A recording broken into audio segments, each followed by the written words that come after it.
안녕하십니까. 풍수지리학의 신비라는 제목을 가지고 강의 드릴 독거거사 최용준입니다. 오늘은 제 45강으로 들어가 가지고 이기하고 현기학을 해드릴 건데요.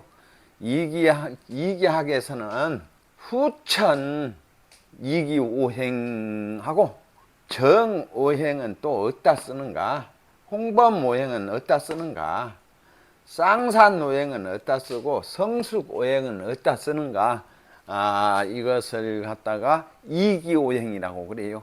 이기를 잘 알고 산에 들어가서 현기를 찾아야 됩니다. 그래서 이기를 모르면은 산에 100번 가봤자 산을 눈에 익혀만 놓으면 못해요. 기륭하복을 모르는데요. 아마 39강부터 이기학을 해드린 것 같은데요. 반드시 빠져서는 안 될 것이 이기학입니다. 무조건 하고 8개 하고 이기학하고 반드시 알아야 돼요. 이제 팔진법으로 들어가면은 무궁무진합니다. 그래서 이 이기학 팔진법이 책이 2권, 상하권으로 2권이기 때문에 무진장이 힘들어요. 그런데 간단하게 빼는 법하고 사용하는 것하고만 알면 돼요. 그것을 나열해 놓은 것이 상하권이에요. 팔진법만. 팔진법까지는 여러분들이 아마 힘드실 것 같아요. 너무 깊으면 듣기도 싫어요. 팔진법에 들어가기 전에 예를 들어서 후천 이기오행은 무엇을 보는가? 후천 이기오행으로서는 수구를 봅니다. 수구요. 그래서 이 수구를 보고 다 아시는 것인데 오행만 바꿔줘서 틀릴 뿐이에요. 예를 들어서 후천 이기오행이 무엇인고는 건갑정 인오 술은 화요, 곤임을 해묘미는 목이고, 간병신사유 축은 금이고, 손경계신자지는 수입니다. 즉 앞에는 다른 것이 들어가도 뒤에 삼합오행으로 나온 국이 기더라더라. 해묘미 그러죠. 목이고, 신자지는 수고, 앞에 붙이는 것은 천간과 8개 같이 따라가니까요. 그것을 외워두시기 바랍니다. 그리고 이 수구에서도 한문이라고 그러죠. 수구 한문. 요거를 봐요. 이 후천 이기오행으로서는. 그리고 홍범오행은 여러분들이 다 아시는 겁니다. 홍범오행으로는 산에 가서 산의 사주를 뽑습니다. 산에도 사주가 있어요. 입수, 좌, 득, 파, 향 가지고 산 사주를 보는데요. 입수, 좌, 득, 파는 산의 사주예요. 그리고 향은 대운입니다. 사람 사주고 똑같아요. 그래서 사람이 영리학자들이 사주를 딱 빼놔 가지고 그것을 풀이를 하죠. 산도 마찬가지예요. 산에서 사주 빼는 법을 이 홍범오행으로서, 그러니까 산에서 사주를 빼는 법을 알려면 홍범오행 알아야죠. 8개 알아야죠. 60갑자 나붐 알아야 됩니다. 그리고 12운성 알아야죠. 간단해요. 너무 어렵다 생각하시면은 한도 끝도 없어요. 이놈의 책이 진짜 너무너무 알기는 알아야 되는데 그렇게까지 어렵게 설명을 했어야 되겠는가. 공부하는 사람들이 얼마나 고생을 해버립니까. 8개도 마찬가지예요. 주역 64개도 일권천, 이태택, 삼위화, 사진내, 오선풍, 육감수, 칠간삼, 8권지 8개 딱 이어버리고요. 거기다가 일권천은 금이라 하더라. 양금이라 하더라. 천풍구, 천산돈, 천지비, 풍지간, 산지박, 화지진, 화천, 내유 이래 보면 남은 것이 새니까 새음 붙이는 것도 바로 나와버려요. 그래서 꼬부라진 것이 새라 하더라. 천풍금은 일요새죠. 천산돈, 이요새. 꼬부라진 것이 새예요. 이렇게 외우시면 간단합니다. 하루에 하나씩만 외워도 8개니까 8, 8은 64죠. 8일이면 하나씩 외우기는 일도 없어요. 세용 붙이는 법까지 손으로 천풍구 천산 천지비 풍지간 산지법 가지정 하천대유 하면 세 개가 남으시고 삼유가 세가 붙었죠. 이런 식으로 외우면은 8일이면 외워버립니다. 아무리 게으른 사람도 64개 그냥 막 한꺼번에 외우려면은요 안 돼요. 일건천부터 외우기 시작해가지고 이태택을 외우고 삼이화를 외우고 사진내를 외우고 오선풍을 외우고 육감수를 외우고 칠간산을 외우고 팔곤지를 외워가지고 8개가 88은 64, 64개 8일이면 아무리 먹고 놀고 아무리 게으른 사람도 8일이면 외웁니다. 한꺼번에 세형 붙이는 법까지 손가락으로 천풍구 1료가 세가 붙죠. 하나 꼬부라지는 것이 세니까. 그래서 1료, 천풍구, 천산돈, 2요, 이태택이면 택수건, 택지치, 택사남, 수상건, 지산겸 이런 식으로 쭉 꼬부라진 것이 세니까 어떻습니까? 5개가 꼬부라지면 5효가 세가 붙어요. 이렇게 쉽습니다. 이렇게 쉬운 방법으로 여러분들이 공부를 하셔야 돼요.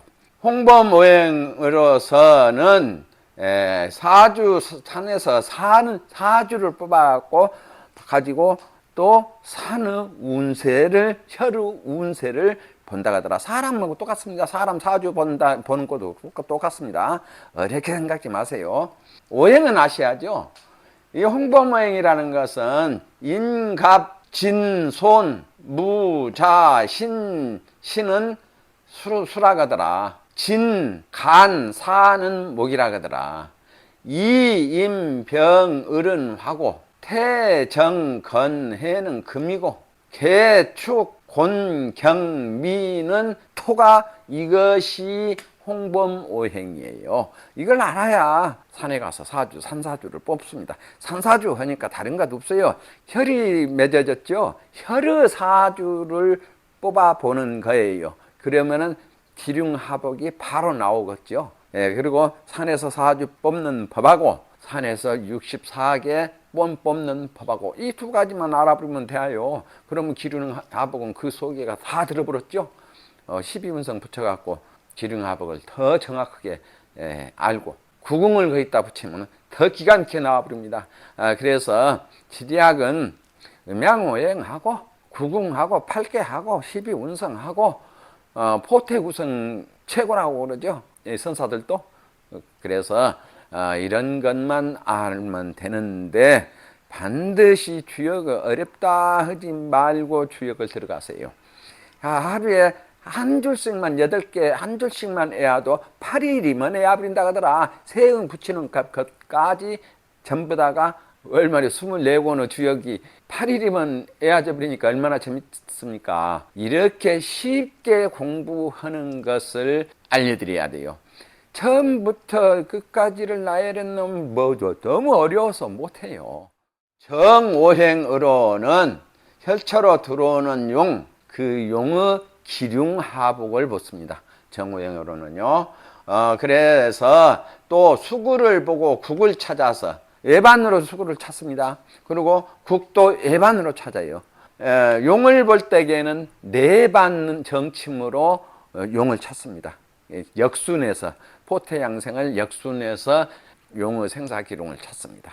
그것만 아시면 되고 정오행은 다 아시니까 설명은 드릴 필요도 없고, 그리고 쌍산오행이라고 있어요. 쌍산오행으로는 용의 기륭하복 중에서도 2개씩이 붙어가지고 다니는 것을 쌍산오행 그렇습니다. 그러면 예를 들어서 개축용, 갑인용, 간인용 이런 식으로 2개씩이 글자가 붙어서 24방인데 2개씩 붙어 다니면 12방이가 되지요. 그런데 조심하셔야 될 것은 쌍산오행 맥이 들어올 때는 쌍맥으로 들어오면은 참 위험합니다. 그래도 쌍맥으로 들어와도 아주 돼지가 있어요.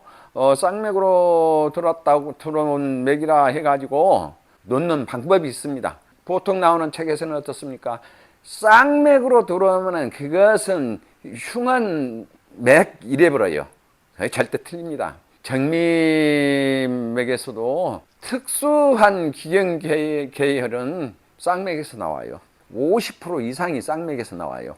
그래서 쌍맥이라고 전부 다 버리지 말 것. 그러나 위험스러우니까 잘 알고 쌍맥에서는 묘지를 쓸 것. 그래서 쌍산오행, 쌍산오행은 다른 거 없어요. 네 가지밖에 없는데 금갑정 해묘미는 목이요. 이게 쌍산오행이에요. 손경계 사유축은 금이고 곤인물 신자지는 수고. 토국은 없습니다. 이 용에는 토령이 없어요. 쌍산오행을 이 삼합오행이라고도 하죠. 금갑정, 삼합, 해묘미, 삼합. 그래서 금갑정, 해묘미는 목국 하면은 국이 목이니까 용은 어떻습니까? 국을 을신정기 사령 중에서 국을 생해 주는 것이 용이에요. 목령이면 개수가 을신정기 사령만 쓰지요. 개수가 용이 되지요. 그래서 을신정기 사령은 전부 다 음입니다. 그래서 혈체에 앉아서 내반 정침으로 용을 봐요. 보태양생을 붙여가지고. 성수고행이라 하는 것은 이게 생소한 것 같지만은 성수고행은 어떻습니까? 성숙 별성자에다가 잘숙자예요. 그런데 성숙이 별자리가 아니에요. 산 봉우리 하나씩을 갖다가 성숙 그렇습니다. 이 성숙이라는 것은 책에서는 성숙이라고 나오는데 산봉우리 하나가 하나의 성숙이라 하더라. 이렇게 이해하시면 됩니다. 성숙오행은 각각의 혈체에서 사라고도 그래요. 각각의 산봉우리들에 대해서 혈체와의 관계를 보는데 기륭하복을 봐요. 저것이 좋은 것인가, 저것은 나쁜 것인가. 기륭하복 보는 것밖에 없습니다. 첫째, 간단해요. 어렵게 생각지 마세요. 성숙 하면은 산봉우리 이렇게 이해하시면 겁나게 쉽습니다. 이 성숙오행으로는 혈처와의 관계를 보는데 상생상극을 보고 봉우리가 수려하고 아름답고 풍만하면 좋고 거기다가 포태양생의 12운성을 붙여가지고 생황간대방에 있으면 더더욱 좋습니다. 이렇게 기륭하복이 보는 것이 쉬워요. 산봉우리가 아무리 좋아도 사절방에 있으면 그게 내 것이 아니에요. 다른 데 혈에 주려고 일어난 것이에요.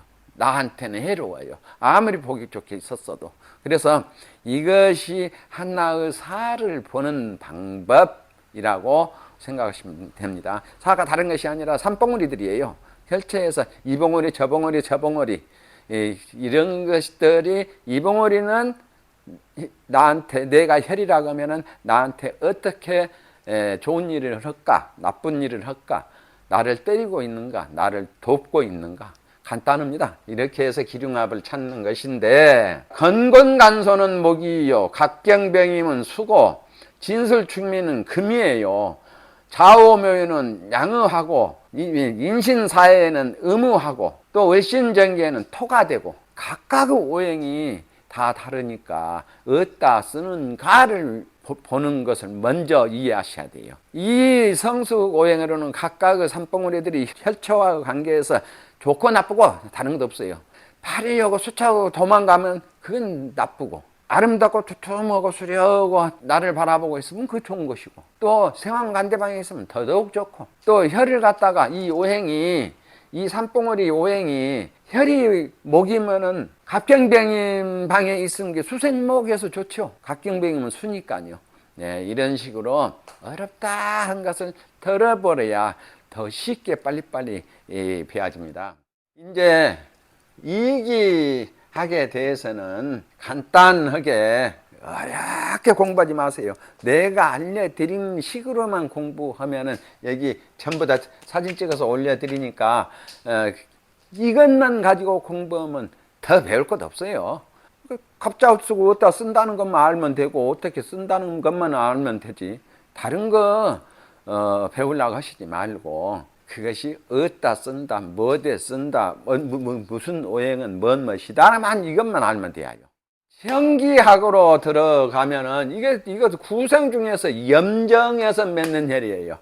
간간히 어떤 책에는 그래요. 염정화에서는 혈을 못 맺는다 그래요. 천만의 말씀입니다. 염정화는 정맥으로 와서 맺는 것이 드물어서 그러지 대혈을 맺습니다. 사룡에서도 대혈을 맺어요. 사룡에서 세 개로 나눠지는데 사룡 속에 가엽만 잘 만나버리면은 그래서 가엽이 중요해요. 산에 가서는 가엽을 첫째적으로 봐야 됩니다.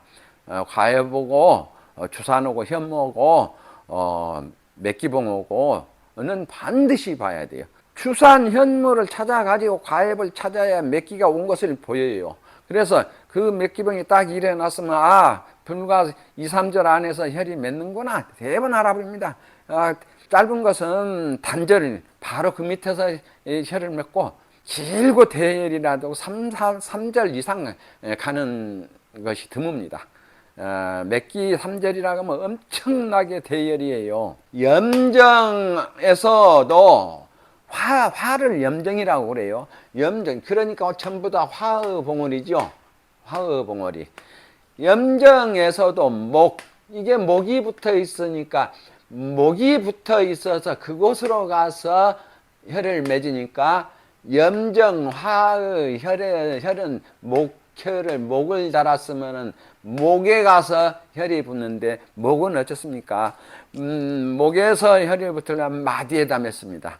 그러니까 한쪽으로 정혈을 요것도 정혈이 아니에요. 밑으로 싹 내려가고 평지로 내려가가지고 한쪽으로 돌아서 맺는데 이 염정화는 정 바르게 묘지를 맥이 내려오면은 굉장한 위험은 살기를 달고 있다. 이 살기를 피하는 방법이 묘지를 쓰는 방법, 개법, 사법, 의법 이런 거 있죠. 천법, 탄법, 토법 이런 법이 묘지 쓰는 방법입니다. 염정화에서 목성에서 맺으면 목성의 산봉오리가 낮게 붙어 있는 성진체에서 맺는 혈인데 맥기가 위로 올라가서 개법으로 덮을게자 마디에다가 덮을게자 개법으로 혈을 맺는다. 그래서 염정화에서 목성이 붙으면은 이런 데 가봤자 말짱해요. 이 산 전체 여기 한쪽 목성 붙은 데로 가서 혈을 맺는다. 쉽죠? 그런데 이런 데 돌아다니봤자 산 큰 고생만 죽으라고 해버려요. 멀리서 보고 지금 이 행기학이 멀리서 산을 딱 보고 어디가 혈이 맺었겠다라는 것을 맺었구나라는 것을 아는 방법이에요. 지금 얼마나 중요합니까? 그런데 이런 것들을 등한시 해버려요. 사람들이. 저거 나도 아는데 무엇을 알아요? 알기는 염정화에 목성체가 붙어 있으면은 목성체로 가가지고 혈을 그곳에다 마디가 있는 상으로 올라가서 이마 부근에다가 마디가 있는 곳에다가 혈을 맺는다 하더라. 이 목성체에서 맺는 것은 백회혈에다 맺는 것 있고 이마에다 맺는 것 있고 인중에다 맺는 것 있고 위에다 맺는 거 있고 단전에다 맺는 거 있고 자궁에다 맺는 거 있고 그래요. 이거는 돌아가서 맺는다. 이 염정 화성체에서도 협기 수로 수성체로 맺어졌으면 이게 화는 화인데 둥글둥글 수성체죠. 수성체 역시 수성체로 가가지고 이 수성체에서 맺어요. 수화상전하니까 책에서는 그래요. 수화상전하면 절대적으로 혈이 없다. 수화상전하면 하면 수화불상사격이 또 나오죠. 대혈로 맺어요. 단 위험하죠. 살기 하나씩을 꼭 달고 맺으니까. 그래서 부성체 중에서도 염정에서 맺는 혈을 지금 설명드리고 있습니다. 그래서 화성체로 봉우리를 일어나고 수성체가 있으면은 그 수성체가 있는 곳으로 가서 한쪽으로 가서 수성체에 붙어서 맺는데 어떤 식으로 맺습니까? 물은 여러분들이 물이 졸졸졸졸 내려가면서 버금 있죠? 둥글둥글 버금 뜬 거. 이런 것처럼 살짝 둥글게 솟아는 곳에서 혈을 맺습니다. 그래서 이 수성체로 들어가서 목성체가 붙어 있는 게 목에서 맺고 수성체가 붙어 있는 게 수에서 맺었죠. 또다시 세 번째로 이 화성체에서도 그 변화가 있으면은 이 화성체 말이에요. 화성체만 달랑이 있어요. 이 속에도 화성체예요. 기가 막히게 불이 왕성해요. 이 왕성은, 불이 왕성하면 모든 것을 태웁니다. 물이 왕성하면은 그래도 흔적 없이 전부 다 쓸고 가버리는데, 불이 왕성하면 전부 다 태워가지고 흔적은 남겨요. 그래서 너무 왕성하니까 어떻습니까? 아래로 내려가고 평지로 내려가 버려요, 맥이. 절대로 3번 능선 위에서는 없습니다. 단 한 가지가 있어요. 옥등개벽, 등잔혈이요. 촛불형. 이 두 가지는 등잔혈하고 촛대혈을 찾으려면 어떻습니까? 가장 쉬워요. 산이 우글우글우글우글 찹찹이 많은 고대가 그 가운데에서 들어있습니다.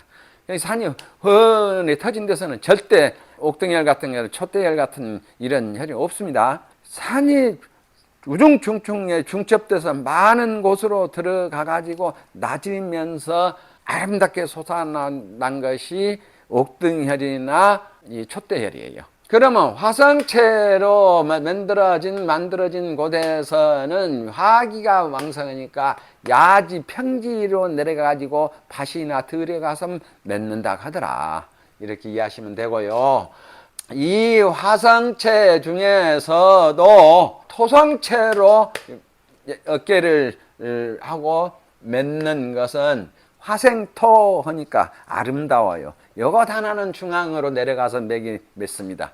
그래서 화생토 하니까 살기를 그것은 박한을 했다고 그러죠. 박한하면서 상에서 아래로 화생토 상생을 했다고 그래요. 그래서 화생토 이렇게 해서 이 토국 속에 들어가 가지고 맺는 혈입니다. 이거는 가운데서 맺습니다. 화성체에서도 금성체로 변해 가지고 맺는 혈.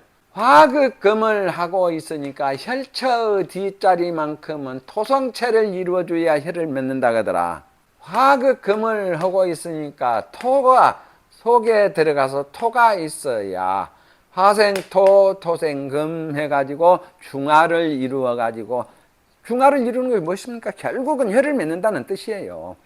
지리학은 어렵게 생각해서는 고생만 하고 힘만 듭니다. 그래서 쉽게 생각하셔야 돼요. 혈을 맺는데 어쩌습니까? 화생토, 토생금에서 상생하니까 혈을 맺었겠다. 간단하죠? 이렇게 쉽습니다. 그래서 상극하는 데는 예를 들어서 화극금을 하고 있는 데는 토에서 혈을 맺는다. 수극화하면 어떻습니까? 수극화하면은 그 속으로 들어가지고 목이 있으면은 혈을 맺습니다. 중화를 시키죠. 수생목, 목생화. 그래서 이렇게 자연적으로 혈을 맺는 것은 알고 나면 쉬운데요. 또 알지 못하면 무진장 어렵습니다. 쉽게 하시라 하려고 이렇게 강의를 쉽게 해드리고 있어요.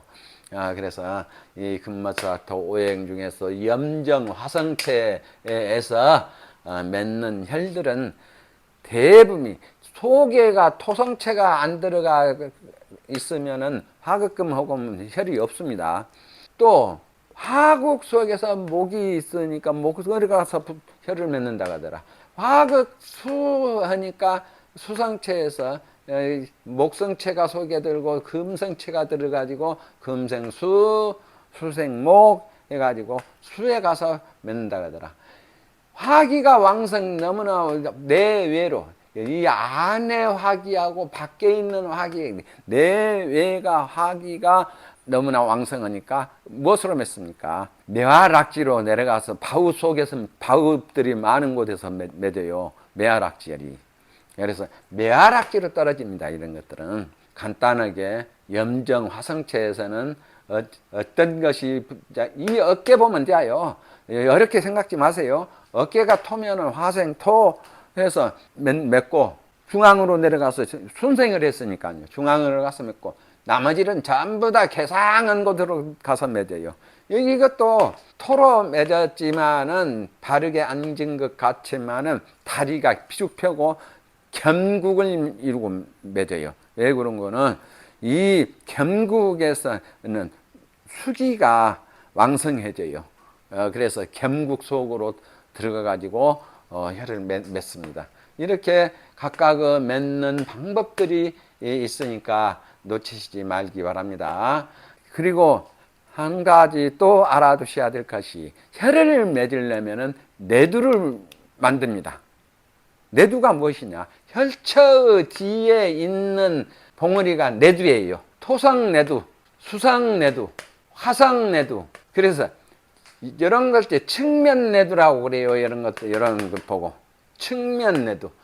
바르게 산에서 온 것을 바르게 가서 온 것이 아니라 한쪽이나 양쪽 좌우로 돌거나 좌우로 갔거나 해서 맺는 것을 측면내두 그렇습니다. 그리고 뺑 돌아서 오는 것을 해룡내두, 해룡고조 그러죠. 그래서 조산을 보고 뺑 돌아서 들어오는 거 영룡이라고 그래요. 천리 행룡보담도 오리 영룡이 기운이 더 강하다고 그랬어요. 책에 선사들이 써놓은 것을요. 그래서 그만큼 그래서 역적이 나오고 배신자가 나오고 강에 맨 재판만 하려고 한 사람이 나오고 그렇죠. 영웅에서는. 네. 오늘은 여기까지만 하고요. 다음 주에 더 좋은 강의로 여러분을 뵙겠습니다.